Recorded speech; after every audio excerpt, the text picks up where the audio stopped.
México de mis recuerdos es una película de 1943 escrita y dirigida por Juan Bustillo Oro y que protagonizan Joaquín Pardavé, Fernando Soler, Sofía Álvarez, Antonio R. Frausto y Mimí Derba. Y es una película que nos remonta a la vida en el siglo XIX de una manera entre romántica y reflexiva.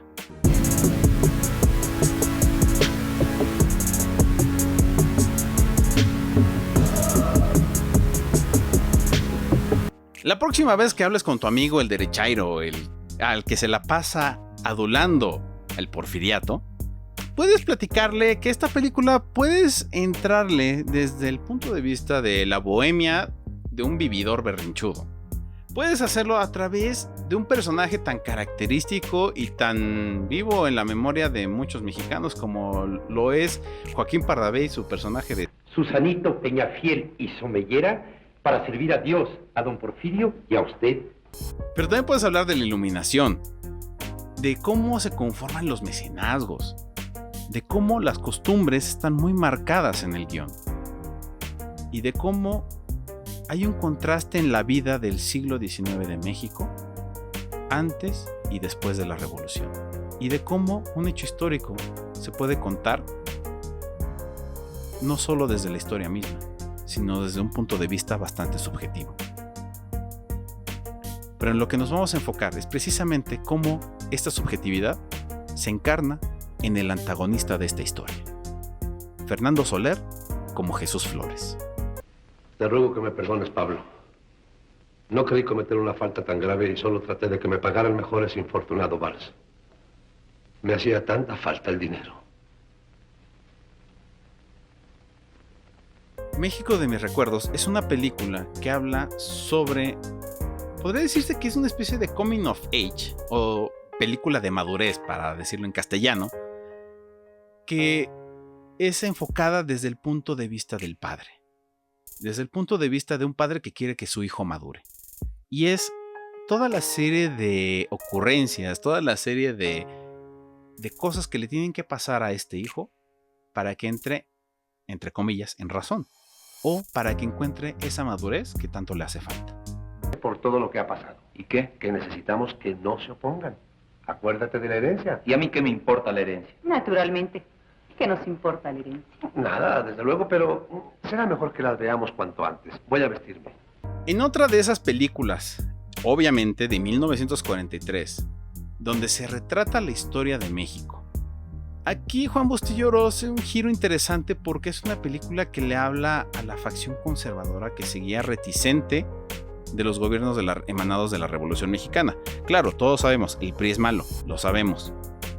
Pero aquí es interesante ver cómo había necesidad de unidad y cómo tratar de tomar desde un punto de vista subjetivo los hechos del porfiriato, cómo se vivía el porfiriato y cómo ese porfiriato dejó de existir. Señores, bebamos a la salud del señor presidente. Por México, don Manuel, por México. Por México y por su digno presidente. ¡Salud! ¡Salud! O tal vez es una de las primeras películas que se atreve a mostrarnos a un Porfirio Díaz diferente a como se ha pintado en la historia oficial. Y es un Porfirio Díaz distinto al que aprendimos a ver en las vistas, al que se documentó en la realidad. Pero aquí lo importante es que Juan Bustillo Oro nos presenta con este mismo riesgo a un personaje que, en lugar de desmitificar y en lugar de reivindicar, nos lo pone como el personaje ambiguo que realmente era. Sí, Porfirio Díaz era un héroe de guerra, una persona que luchó en contra de la reelección, pero que al mismo tiempo cayó en aquello que juró destruir. Sí, en el siglo XIX México, con el gobierno de Porfirio Díaz y con su dictadura de 30 años, se pacificó, pero no se pacificó por las buenas. Se pacificó a punta de bayonetas y balazos. Sí hay que tener muy clara la acotación. Para entrar a la historia de México no te tienes que quedar ni con la versión oficial que nos pintan los libros de la educación básica superior, ni tampoco con los videos de conspiración que te encuentras por ahí de las 10 cosas que no sabías de Porfirio Díaz y por qué Benito Juárez era un desgraciado. Vamos a ver, ¿qué es usted? ¿Músico? ¿Poeta? No. ¿Campesino? Mi cuerda es muy modesta. Yo siempre soñé con ser actor cómico del teatro principal. Hola. Y solo podría cantarles unas coplitas. Tomemos en cuenta que en 1943 Estados Unidos ya estaba involucrado en la Segunda Guerra Mundial. Entonces, de alguna manera podríamos entender y podríamos interpretar que era una respuesta para no sentirse colonizado, para no sentirse que la gente en México pudiera tomar partido dentro de la Segunda Guerra Mundial cuando todavía no sabíamos ni para qué lado íbamos a apoyar. Y tratábamos de mantenernos neutros. Y la única forma de mantenerse neutro, sí, es bajo este ejercicio propagandístico, por supuesto, el cine siempre ha sido propagandístico, de exaltar el sentido de pertenencia. ¿Sabes qué? Somos mexicanos, chido que tú seas gringo. Chido que tú estés peleando una guerra contra este bando. Chido que tú apoyes ese bando, pero nosotros todavía no decidimos. Y es que hablo de los gringos, del cine gringo, haciendo propaganda de la guerra, exaltando su nacionalismo, porque lo tenemos cerca. Pero también llegaban agentes de la Alemania nazi a vendernos sus ideas. Y bueno, pues ya saben, el PAN se las compró. Aquí tiene usted a mi buen amigo, don Susanito Peñafiel. Y somellera. Y somellera, sí, señorita. Señora, don Chucho. Señora, por favor. Cierto, perdón. La señora Clementina Arriaga, primerísima triple argentina que ansiaba conocerlo a usted, don Susanito. ¿A mí? El protagonista de una historia, la que se quiera contar, es la persona a la que le sucede todo. Es esta persona que se encuentra en medio de la acción de todos los involucrados en un cierto grupo de intereses o en un cierto grupo de acciones donde se mueve la historia. Básicamente, el papel del antagonista es ponerle ciertas pruebas, probar la moralidad y probar el carácter del protagonista o de los protagonistas para que demuestren algún tipo de cambio, alguna evolución dentro de su personaje y algún cambio hacia futuro como personas para mejor o para peor. En pocas palabras, el antagonista es como el diablo. Te está tentando para ver si caes o si te superas. ¿Qué te pasa? Nada. ¿Qué quiere usted que me pase? Que me resisto a creerlo. ¿Pero por qué? Porque no puedo aceptar fácilmente que haya tenido usted tan pocos escrúpulos. Muchacho, ¿de qué estás hablando? Si se llama usted mi amigo, ¿cómo se ha atrevido a usurpar el nombre de mi padre? El aparente protagonista de esta historia es el secretario del presidente de la República, Susanito Peñafiel, Y somellera. Y somellera, sí, señorita. quien es un personaje bastante bonachón, inocente, con muy buenas intenciones y mucha nobleza, aparentemente. Y si Susanito Peñafiel y Somellera es nuestro protagonista, nuestro antagonista está encarnado en la figura de Fernando Soler, interpretando a Jesús Flores, que en realidad es Jesús Mendieta, un músico bohemio que vive en una vecindad con apenas unas cuantas cosas y unas cuantas veladoras, y que se la pasa con su grupo de amigos intelectuales y gente apreciadora del buen arte, en parrandas, bebiendas y buscando de dónde sacar para seguir viviendo de esta manera tan envidiable. Si usted fuera tan amable que me facilitara unos pesillos. Yo, ¿sabe usted? ¿No le gustan a usted las aventuras galantes? Me encantan. Pues, facilíteme esta y será como si participara usted también en ella. ¿De veras? Naturalmente. Entonces, ni una palabra Muy más. agradecido, don Susanito. ¡Conchita! Precisamente en una situación tan común y tan familiar para todos nosotros, como es esta, Hombre. O bebe o se va. ¿Pero por qué? Porque a este templo del arte solo puede entrar la gente de buen gusto.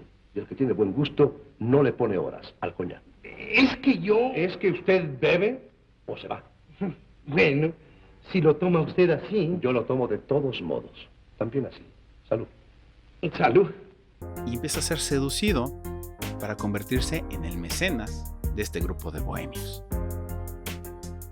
¿Y qué es un mecenas? Bueno, el mismo Susanito lo explica. Comprendo el nombrecito. Con que mecenas, ya lo creo. Como que si me descuido, me cenan ustedes.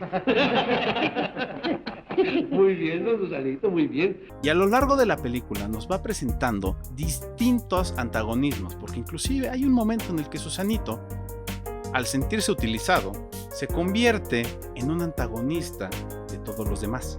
En el mes de julio de 1910 fueron las elecciones para presidente de la República. Madero había sido aprehendido el mes anterior.